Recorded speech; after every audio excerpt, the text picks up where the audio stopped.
Extractor ഉപയോഗിച്ച് സ്റ്റഡുകളും ബോൾട്ടുകളും നീക്കം ചെയ്യുന്ന ഈ സെക്ഷനിലേക്ക് സ്വാഗതം. വ്യായാമം പൂർത്തിയാക്കിയ ശേഷം പങ്കെടുക്കുന്നവർക്ക് ഇനി പറയുന്നവ ചെയ്യാനാകും. സ്റ്റഡ് പൊട്ടുന്നതിൻ്റെ കാരണങ്ങൾ വിശദീകരിക്കുന്നു. ഒടിഞ്ഞ സ്റ്റഡ് വേർതിരിച്ചെടുക്കുന്നതിനുള്ള വിവിധ സാങ്കേതിക വിദ്യകൾ വിവരിക്കുന്നു.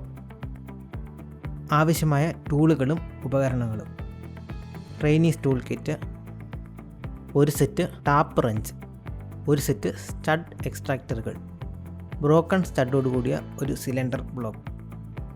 ആവശ്യമായ വസ്തുക്കൾ: കോട്ടൺ വേസ്റ്റ് ആവശ്യാനുസരണം, ഇരുവശത്തും ത്രെഡുകളുള്ള ലോഹദണ്ഡുകളോ ഷാഫ്റ്റുകളോ അവയിൽ ഘടിപ്പിക്കേണ്ട 2 കനത്ത ഷഡ്ഭുജ നട്ടുകളോ ആണ് സ്റ്റഡുകൾ.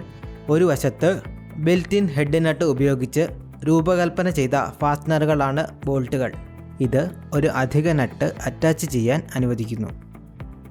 ഒരു ബോൾട്ടിന് കടന്നുപോകാൻ പരിമിതമായ ഇടം ഉള്ള സന്ദർഭങ്ങളിലോ അല്ലെങ്കിൽ അമിതമായി നീളമുള്ള ബോൾട്ട് ഉപയോഗിക്കുന്നത് അവോയ്ഡ് ചെയ്യേണ്ടി വരുമ്പോഴോ ഒരു ബോൾട്ടിന് പകരമായി ഒരു സ്റ്റഡ് ഉപയോഗിക്കുന്നു. കവർ പ്ലേറ്റുകൾ ശരിയാക്കാനോ എൻജിൻ സിലിണ്ടറുകളിലേക്ക് സിലിണ്ടർ കവറുകൾ കൂട്ടിച്ചേർക്കാനോ സ്റ്റഡുകൾ സാധാരണയായി ഉപയോഗിക്കുന്നു. ഇപ്പോൾ സ്റ്റഡുകളുടെയും ബോൾട്ടുകളുടെയും തകർച്ചയുടെ കാരണങ്ങൾ നമുക്ക് മനസ്സിലാക്കാം. 1. സ്റ്റഡ് സ്ക്രൂ ചെയ്യുമ്പോഴോ നട്ട് ടൈറ്റ് ചെയ്യുമ്പോഴോ അമിതമായ ടോർക്ക് അപ്ലൈ ചെയ്യുമ്പോഴോ. 2. അമിതമായ മോയ്സ്ചർ കാരണം ത്രെഡിൽ തുരുമ്പുണ്ടാകുമ്പോൾ. 3. ജാമിംഗ് ഇഫക്റ്റിലേക്ക് നയിക്കുന്ന ത്രെഡുകളുടെ തെറ്റായ ക്രമീകരണം എന്നിവ സ്റ്റഡുകളിൽ പ്രശ്നങ്ങൾക്ക് കാരണമാകുന്ന സാധാരണ ഘടകങ്ങളാണ്. തകർന്ന സ്റ്റഡുകളും ബോൾട്ടുകളും നീക്കം ചെയ്യാനുള്ള എല്ലാ ഡിഫറൻറ്റ് വേസും എന്താണെന്ന് ഇപ്പോൾ നമുക്ക് മനസ്സിലാക്കാം. പ്രിക്ക് പഞ്ച് മെത്തേഡ്: തകർന്ന ബോൾട്ട് ആൻറ്റി ക്ലോക്ക് വൈസ് ഡയറക്ഷനിൽ തിരിക്കാൻ ഒരു പ്രിക്ക് പഞ്ചും ചുറ്റികയും ഉപയോഗിക്കുന്നത് പ്രിക്ക് പഞ്ച് മെത്തേഡ് എന്ന് പറയുന്നു. ആൻറ്റി ക്ലോക്ക് വൈസ് ഡയറക്ഷനിൽ ബോൾട്ടിൽ ആവർത്തിച്ച് ടാപ്പ് ചെയ്യുന്നതിലൂടെ അത് ക്രമേണ തിരിയാൻ തുടങ്ങുകയും ഒടുവിൽ പുറത്തു വരികയും ചെയ്യും. സ്റ്റഡ് ഉപരിതലത്തോട് വളരെ അടുത്ത് തകർന്നാൽ ഈ രീതി ഏറ്റവും ഫലപ്രദമാണ്.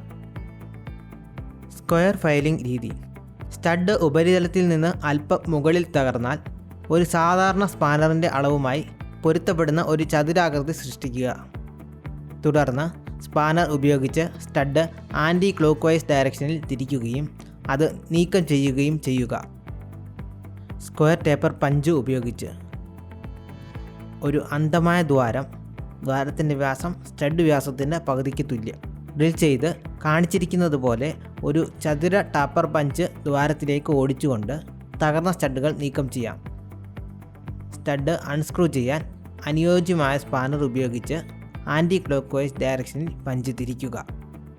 Easy out method: easy out അല്ലെങ്കിൽ ഒരു സ്റ്റഡ് എക്സ്ട്രാക്ടർ ഉപയോഗിക്കുന്നത് ഉൾപ്പെടുന്നു. ഇത് ഒരു ടേപ്പർ റീമറിനോട് സാമ്യമുള്ളതും എന്നാൽ ഇടത് കൈ സ്പൈറൽ കോൺഫിഗറേഷൻ ഉള്ളതുമായ ഒരു ഹാൻഡ് ഹെൽഡ് ടൂളാണ്. ഈ എക്സ്ട്രാക്ടറുകൾ സാധാരണയായി 5 പീസിൻ്റെ സെറ്റിലാണ് വരുന്നത്. ഓരോ ഈസി ഔട്ട് ടൂളിലും റെക്കമെൻഡഡ് ഡ്രിൽ വലിപ്പം സൂചിപ്പിച്ചിരിക്കുന്നു.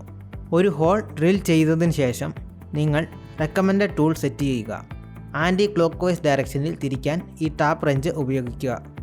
നിങ്ങൾ അത് തിരിക്കുമ്പോൾ ഈസി ഔട്ട് ദ്വാരത്തെ ക്രമേണ പിടിക്കുകയും അതിൻ്റെ ഗ്രിപ്പ് വർദ്ധിപ്പിക്കുകയും ഒരേ സമയം ബ്രോക്കൺ സ്റ്റഡ് അഴിയുകയും ചെയ്യും. ഒരു ഡ്രിൽ ഹോൾ സൃഷ്ടിക്കാൻ ബ്രോക്കൺ സ്റ്റഡിൻ്റെ മധ്യഭാഗം കണ്ടെത്തി മധ്യഭാഗത്ത് ഒരു ദ്വാരം തുളയ്ക്കുക. ഇത് സ്റ്റഡിൻ്റെ പ്രധാന ബോഡിയുടെ ഏതാണ്ട് അതേ വ്യാസമുള്ളതാക്കുക. ഇത് ത്രെഡ് ചെയ്ത ഭാഗം മാത്രം നിലനിർത്തും. ത്രെഡ് ചെയ്ത ഭാഗം ഇല്ലാതാക്കാൻ സ്ക്രൈബറിൻ്റെ അഗ്രത്തിൽ കണ്ടെത്തിയ ബ്രോക്കൺ ചിപ്പുകൾ ഉപയോഗിക്കുക. ത്രെഡുകൾ നീക്കാൻ ദ്വാരം വീണ്ടും ടാപ്പ് ചെയ്യുക. മറ്റെല്ലാ രീതികളും പരാജയപ്പെടുമ്പോൾ സ്റ്റഡിൻ്റെ വലിപ്പവുമായി പൊരുത്തപ്പെടുന്നതോ അല്പം വലുതോ ആയ ഒരു ദ്വാരം തുറക്കുന്നത് പരിഗണിക്കുക. തുടർന്ന് ദ്വാരം ത്രെഡ് ചെയ്യാൻ ഒരു വലിയ ടാപ്പ് ഉപയോഗിക്കുക. തുടർന്ന് ഒറിജിനലിന് പകരമായി സ്റ്റാൻഡേർഡ് വലുപ്പത്തേക്കാൾ വലുതായ ഒരു സ്പെഷ്യൽ ഓവർസൈസ്ഡ് സ്റ്റഡ് ക്രാഫ്റ്റ് ചെയ്ത് ഇൻസ്റ്റാൾ ചെയ്യുക. ഒരു തകർന്ന സ്റ്റഡ് അല്ലെങ്കിൽ ഒരു ബോൾട്ട് എങ്ങനെ നീക്കം ചെയ്യാമെന്ന് ഇപ്പോൾ നമുക്ക് നോക്കാം. ഒരു ഫയൽ ഉപയോഗിച്ച് വേർതിരിച്ചെടുക്കേണ്ട സ്റ്റഡിൻ്റെ ഉപരിതലം പരത്തുക. മധ്യഭാഗം തിരിച്ചറിഞ്ഞ് ഒരു സെൻറ്റർ പഞ്ച് ഉപയോഗിച്ച് അടയാളപ്പെടുത്തുക. അനുയോജ്യമായ എളുപ്പമുള്ളതും ശുപാർശ ചെയ്യുന്ന ഡ്രിൽ വലിപ്പവും തിരഞ്ഞെടുക്കുക. സെൻറ്റർ പഞ്ച് മാർക്കിൽ കൃത്യമായി ഒരു ദ്വാരം തുളയ്ക്കുക. അത് ലംബമാണെന്ന് ഉറപ്പാക്കുക. തുടർന്ന് പുതുതായി തുറന്ന ദ്വാരത്തിലേക്ക് സ്റ്റഡ് എക്സ്ട്രാക്ടറുകൾ സ്ഥാപിക്കുക. ടാപ്പ് റഞ്ച് ഉപയോഗിച്ച് ഇത് എതിർ ഘടികാര ദിശയിൽ തിരിക്കുക. എക്സ്ട്രാക്ടറുകൾ സ്റ്റഡിലേക്ക് പ്രവേശിക്കുമ്പോൾ പിടുത്തം ക്രമാനുഗതമായി ബലപ്പെടുന്നു. ഇത് തകർന്ന സ്റ്റഡ് സെഗ്മെൻറ്റ് അൺസ്ക്രൂ ചെയ്യാൻ കാരണമാകുന്നു.